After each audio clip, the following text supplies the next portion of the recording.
तो चलिए आज बात करते हैं एक मजबूत फाइनेंशियल सेफ्टी नेट बनाने की, मतलब एक इमरजेंसी फंड की।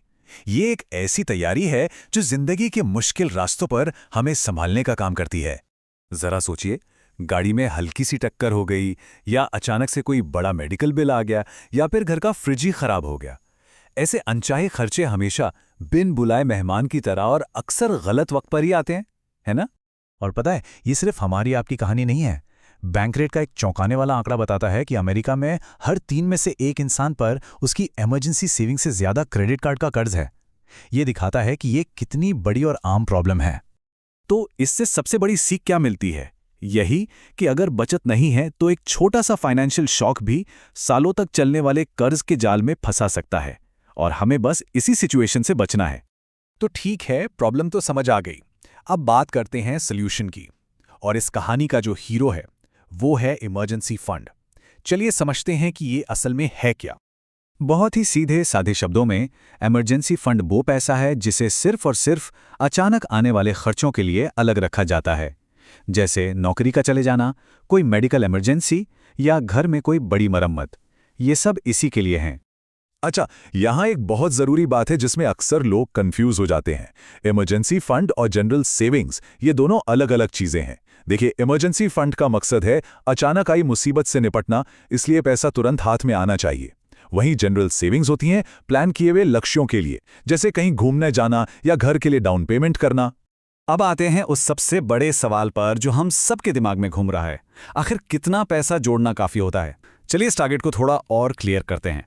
इस पूरे प्रोसेस को ना 2 आसान स्टेप्स में बांट सकते हैं।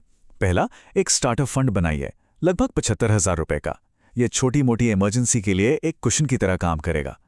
इसके बाद अपना असली लक्ष्य बनाइए, पूरा फंड बनाने का, जिसमें आपके कम से कम 3 से 6 महीने के जरूरी खर्चों जितना पैसा हो। और हाँ, ये जो 3, 6, 12 महीने का नियम है ना, ये हमें याद दिलाता है कि ये कोई पत्थर की लकीर नहीं है। हर किसी का टारगेट अलग होता है।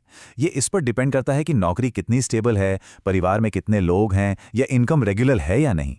जरा इस चीट शीट पर नजर डालिए। ये फिनोवेट से ली गई है और चीजों को बिल्कुल साफ कर देती है। मान लीजिए महीने का जरूरी खर्च 1 लाख रुपया है और परिवार में डिपेंडेंट्स भी हैं, तो आपका लक्ष्य होगा 6 लाख रुपए बचाना।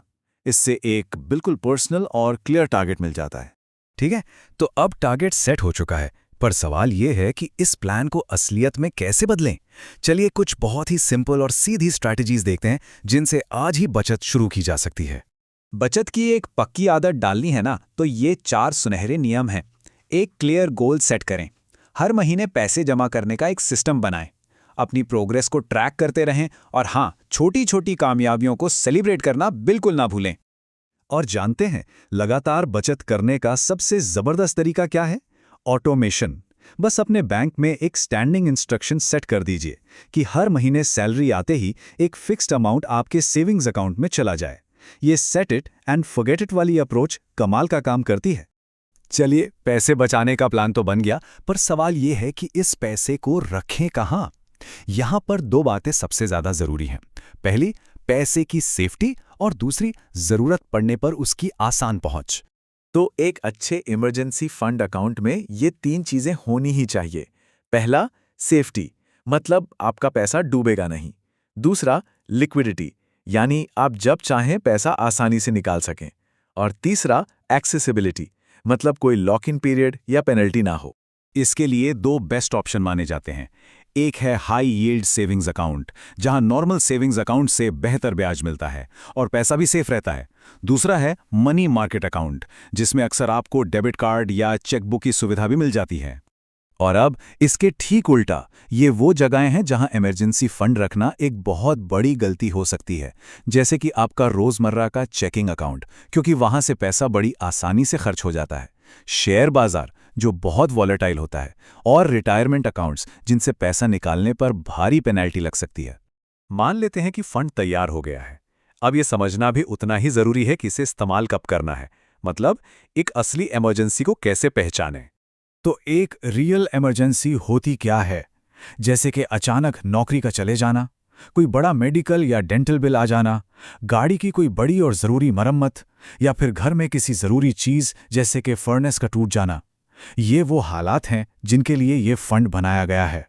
और सबसे जरूरी बात, एक सलाह जो गांठ बांध लेनी चाहिए। अगर जरूरत पड़ती है तो इस पैसे को इस्तेमाल करने से बिल्कुल भी नहीं डरना है।